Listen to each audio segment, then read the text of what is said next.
I would like to welcome to the proceedings those of you joining us on the live stream from wherever you're watching this, which is just commencing about now, and it is time to talk to our elite athletes. We've got 5 elite men with us this morning. You could call them the cream of the crop. So let me start by introducing 3 of them, who will each be available for one-to-ones afterwards at the back of the room. And for the Ethiopians, there are translators available. Firstly, sitting here at the front of the room, our runner-up here in London last year in a personal best of 2:04.49. He split Eliud Kipchoge and Mo Farah on a sweltering day last year. It's going to be quite different on Sunday. And of course, was a battling second with a fast 2:06 clocking, and that is fast, in New York last November. Please welcome Ethiopia's Shura Kitata.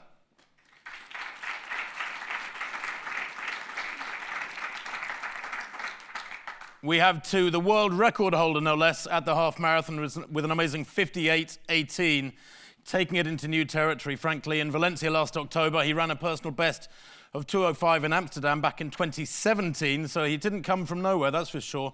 And perhaps now is the time for that mark to be trimmed, perhaps substantially. Ladies and gentlemen, Kenya's Abraham Kiptum.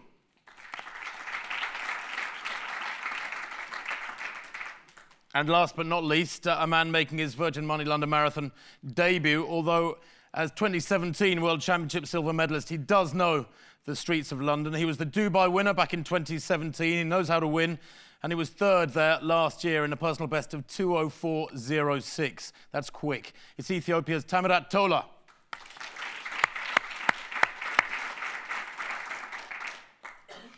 Well, I'm going to invite 2 gentlemen up here to the stage, and firstly, he needs little introduction. This man set a fine UK record last year that Hugh mentioned in those very hot conditions, far from ideal, with 2:06.21, and improved on that substantially, nabbing the European record to go with his European 1,500-metre record, and I think that is a span that is unique in continental record terms, with his comfortable-looking win in Chicago last October in 2:05.11. It's, of course, Sir Mo Farah. Say that for a minute. This is all carefully choreographed, Mo. And finally, our defending London champion, the Olympic champion, and of course, since Berlin last September, the world record holder, the one and the only Eliud Kipchoge. Eliud.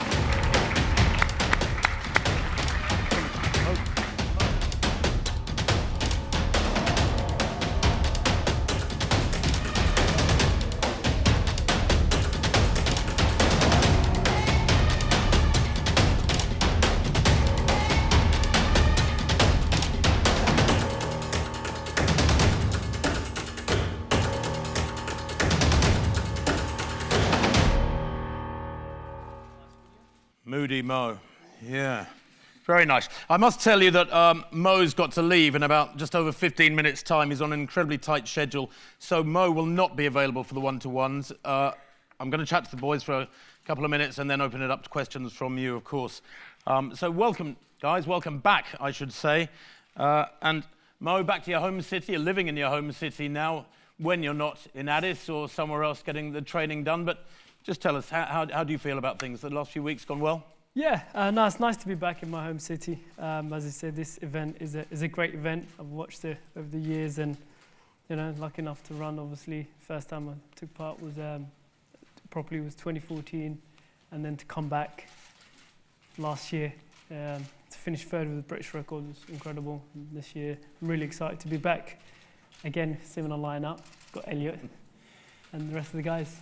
Eliud, no man's ever won the race 4 times, so you could be the first man on Sunday if things go to plan to win London on a 4th occasion. But what about yourself? You've done no racing at all since Berlin. You keep this very low profile, just going through the same cycle. Again, tell us how you feel about the way you've arrived in London. You only arrived last night. All has been well, and I'm appreciating I came to come back to London for the 4th time. I want to say I like London, and I'm ready to compete on Sunday. Mo, it's only your 4th marathon, you're still learning. Chicago looked relatively easy for a 2:06 clocking, as Hugh alluded to, you were almost toying with the field. Do you feel that you're still on an upward trajectory? Yeah, no, definitely. I'm learning as I go along. Marathon's completely different to track, and since like racing against Eliud in London, having learned the hard way, I believe that I've learned a lot. And I think each race you do get better and get a bit more experience. And going into Chicago, I knew training's gone well, and I was just enjoying it. And I think as an athlete, whatever you do, if you're not enjoying it and going out there, then it's hard to run your best. And when I run my best, it's when I'm enjoying it, when I'm happy. And definitely that was Chicago. I believe I could have gone a little bit faster, perhaps 2:04 something, but I don't know. But it wasn't about time, it's about winning the race, and it was a major marathon. And it's not about time necessarily, is it? You're right, it's about how you feel. And the conditions were terrible for the big half a few weeks ago when you won here in London in 61:21 or something. It was really windy, horrible day. Did that tick the boxes for you? Yeah, London was okay. It would have been nice if the condition was great, it felt great to run decent time, but you didn't need to. My coach was there, and my training partner, Bashir Abdi, was second. We do a lot of training together. And to ask to finish 1 and 2, it was great. And it was just, one of these things, tick the box, how's training, go back to the coach, 6 weeks to go, what do we need to do? Do we need to change something? How did you feel? And it ticked all the boxes, and last 6 weeks going back to Ethiopia, it's gone well. It's gone well in terms of running, but just had a couple of things other than that. In training, in terms of training, running, it was perfect. I couldn't ask for better training. And Eliud, when you arrived in Berlin, I mean, you obviously don't shout it too loud, but you were ready for that world record, as we saw in spectacular fashion back in late September. Have all your boxes been ticked in this build-up? Is there any one session or any one particular run that you and Patrick have done in the last few weeks that has made you think, yep, I'm absolutely ready? I can say training has been going on well, and I normally eat ideal at times. Normally eat ideal miles in training, and I can say I'm good and I'm fit. Mo, I heard mumblings, and of course there's more discussions to be had about the pace on Sunday. I think 61:20, 61:25 has been talked about for the lead group, which I've been led to believe might be a little bit tasty for you as a halfway split. Have you worked out carefully with Gary what the plans are for Sunday, or are you a movable feast, so to speak? I think as an athlete, last year, as I said, it was one of these crazy things where Eliud and the people at the front asked for the pace, and I was just like, okay, that's one. And secondly, would have thought there might be a few guys asking for slower pace. I looked around, nobody's there, so I had no choice but to go with it. And that's sometimes you have to make that quick decision, and I did that. And it was okay till towards the end. Obviously, if you go for higher pace, you do pay the price. But at the same time, I believe I've learned a lot more. I'm a lot more stronger, so we'll have the chat with my coach. I haven't not discussed with him exactly, and see what we could do. If I feel okay and things are good, then why not? Eliud has a very, it would seem, a very fixed cycle of preparation. Mm-hmm. I had a chat with Patrick Sang, your coach, this morning, Eliud, saying, yep, the cycle works. We've got it pretty much nailed down. The last 12 weeks are critical, but you are still on this learning curve, far more so than Eliud, perhaps. Have there been any changes in this build-up compared with, for example, London last year or for Chicago? Yeah, no, definitely. As an athlete, you always have to be willing to change stuff. The goalpost always moves further. It doesn't stay the same. And with each, marathon you do, and as you get stronger, you have to change things around. You have to throw new stuff, change stuff. And me and Gary, I'm pretty comfortable where my training's at, and I feel like we've done everything we need to do. I don't think there's any more to be done or think, perhaps I could have done a little bit, or there's none of that. The last 3 months it's been okay. Okay, on that note, I'll open it up to questions from all of you in the room. I know that there will be. There are microphones being brought around, so please do wait for the mic to be brought to you. Yes, at the back there, first of all. Have we got a mic on this? Yeah, it's just coming. Hello, this is Mohammed Tah from the BBC. I have a question to Eliud and another to Mo. A question for Eliud. Are you going to ask the pacers to run a world record in the first half. And the question for Mo, how much you think the crowd would help to do better performance than Chicago? We are still on discussion, and in 1 or 2 days we'll come up with the agreement as far as time is concerned for closing halfway. Yeah, no, definitely. The crowd always helps me in London. They do lift you up, and I just can't wait to get out in the street. But I just go out there on Sunday, enjoy it. The work's been done. Yes, Chris. Chris Dennis, BBC. One for Mo. Mo, I guess the question that many people are asking is, if you were to win on Sunday and beat Eliud, how would that compare as an achievement with your Olympic and world titles on the track? Yeah, no, to be honest, it'd be an amazing achievement. As I said, my aim, no matter when it is to win the London Marathon one day. That is my task. But, you know, you can't take it for granted because Eliud is a great athlete, and he's a world record, or a 2:01. So on Sunday, if I do beat him, and it can come down to that, who knows, it'd be an amazing achievement. Yes.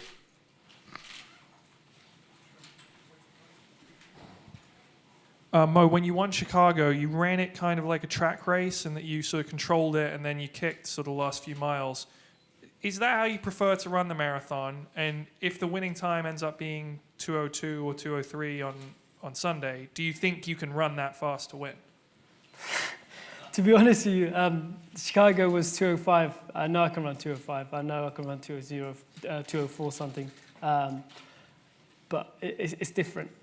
In the marathon, you have to be, you have to control, and you have to go through. And at the end, for me, it does suit me to finish quick towards the end. But it all depends on what happened in the race. And depends on what happened in the race, it changes everything. As you saw last year, if you go through so fast at first half, it's more like impossible to finish faster than what you did first half, and you do pay the price. But my aim on Sunday is just go out there and see what I can do. Yes. Hopefully you can hear me. The mic's coming. Mo, I just wanted to ask you this. Over the years, the British public are so used to watching you win races, like no one before, you know? And they've loved it. So many times they've jumped off the sofa. Considering that you are still learning the marathon, is it fair for people in Britain to expect you to win this weekend? Yeah, why not? If that's what they're used to it, why not? I don't line up and go, I'm going to try and finish third or fourth. Even though I'm learning, I'll go out there and give it my best. And sometimes, you end up coming first, and it's a great result. And sometimes you are beaten by a better man, or better. Someone's done better than you, and you have to accept that and go back home and go, what do I need to do? How do I beat him? What do I need to change? And keep learning.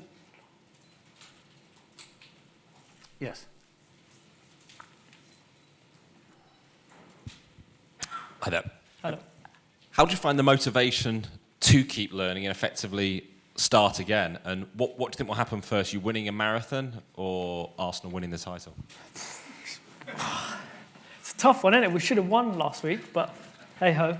No, the marathon's different. And as I said to you, you've got to look up to someone like Eliud and the rest of the guys who's done amazing things for the marathon. This guy here who's run 2:01 in the marathon, has the world record. How do you mentally approach a race when there's a man sitting next to you that you know needs to find something special beyond anything you've previously managed to beat him? Yeah, you have to stay positive and strong, and at the same time, I think Eliud has slightly bit more pressure, I would say, than me, even though I'm in London. But at the same time, as I believe most of my training, everything's been done. I just have to be smart in the race and give it 110%, and you will get that from me. Eliud, you don't look like a man who's feeling the pressure. Do you get nervous? I mean, you're a swan, so you look serene on top, but actually there's a lot of action going on underneath and panic, or do you sleep incredibly well these last 2 or 3 nights? Do you not get nervous? Yeah, I'm a human being. That's why I normally get nervous. You do? Yes. Just very good at hiding it. Poker face. Yes, Johnny. Mo, do you think this is the fittest you've been for a marathon of the 4 you've run? And what else do you think you still have to learn in the marathon? It's a good question. In the marathon, yeah, I'm fit.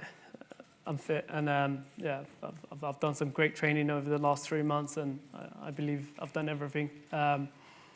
And what am I still learning? Do you say your second question? Yeah, I'm still learning, and you only learn from races. More races you do, the more you learn. But I think I kind of learned the hard way. You know, not going into straight thinking about marathon. I just need to go to the low-key marathon where you win 2:06, 2:07, 2:08. I've gone straight in the deep end, and sometimes you learn quicker. And I believe I learned a lot from last year and Chicago and previously in 2014, where I said I'm just going to catch them up towards the second half, and that didn't happen. Is there an element of you don't know what you don't know?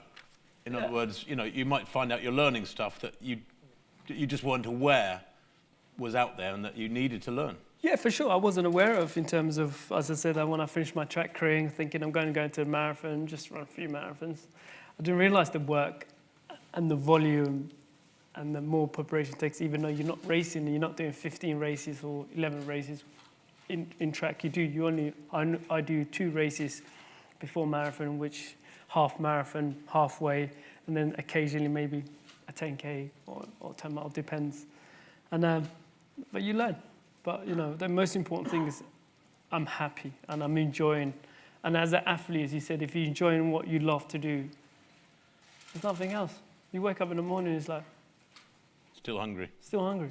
And I've never had, to be honest with you, when I moved on and I said, I feel like more hungry, nervous, just, you know, when you just turn up for the track and it's a new, and you haven't been in that territory before, and you win it so many times, you get used to it. Now, I'm not used to that, so I feel like I got my mojo back.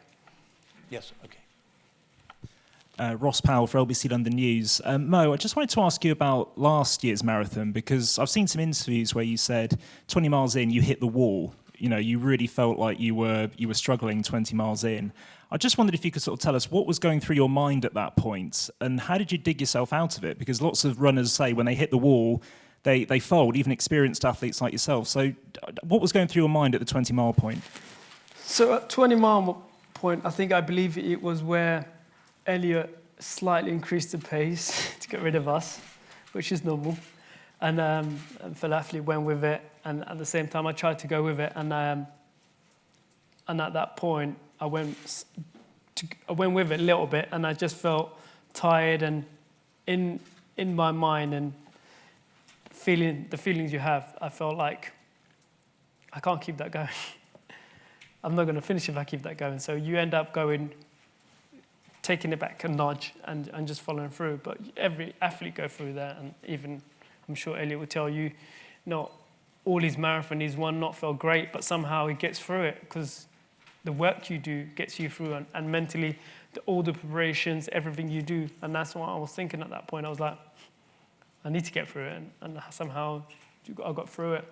But you do feel it at a certain point. We've got to wrap very shortly. Jess, did you have a question here at the front? Just a couple more questions, I'm afraid. Eliud is staying with us. Mo has got to be whisked off.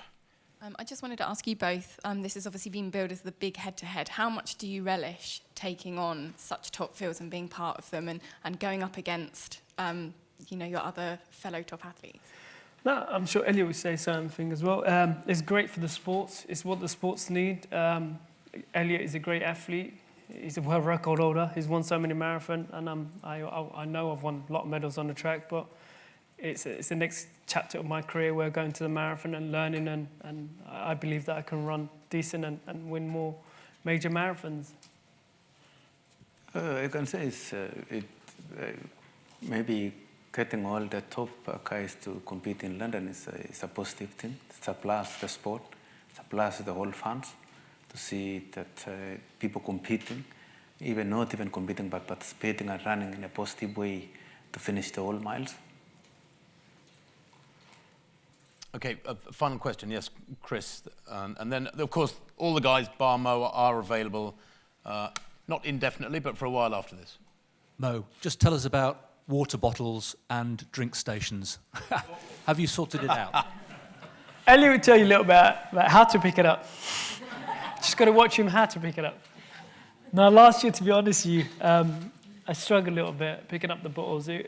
I knew I dropped one, but early on, we had exactly the same bottles as another athlete, and we were on the same table. So for me, if the bottles are exactly the same on a similar table like this, you just end up going for one, and the one I went for it wasn't mine. And I was like, where's mine? And mine was just next to it. So I was telling the bike man to just tell me which one's my bottle. I wasn't telling him, get me a bottle and give it to me. I was just asking him, which one's my bottle? Can you point to and tell the people to just point at my bottle, or because it's exactly the same bottles next to me and I don't know which one's mine. And I believe it took a little, well, Gary reckons it took a little bit out of me, but it was fine early on. And then I knew at that point, early on, I had to tell him, because if I carry on throughout all the way to 15, 20K, you pay the price not getting that right drink. Well, you'll get that bit right this year, for sure. Hopefully. Hopefully. Still a learning curve. Mo, Eliud, thank you very much indeed. We do have to wrap now, I'm afraid. As I've said, the guys are all around apart from Mo. Thank you very much indeed, Eliud and Mo. Well done. And look forward to Sunday. Go on, Mo. Yeah, and the training's gone all well and everything else, but there was just slightly bit of problem with my hotel I stayed in Ethiopia, where someone at the hotel gone into my bag, opened my bag, took my money, took my nice watch. My wife bought me a present. And just to be honest, it highly owns the hotel. And when you stay for 3 months in that hotel, it was very disappointing to know someone who has that hotel and that kind of support couldn't do nothing. And at the end, I was just like, they couldn't do nothing. So just disappointed highly, I should say. Okay, well. When was this? On my birthday.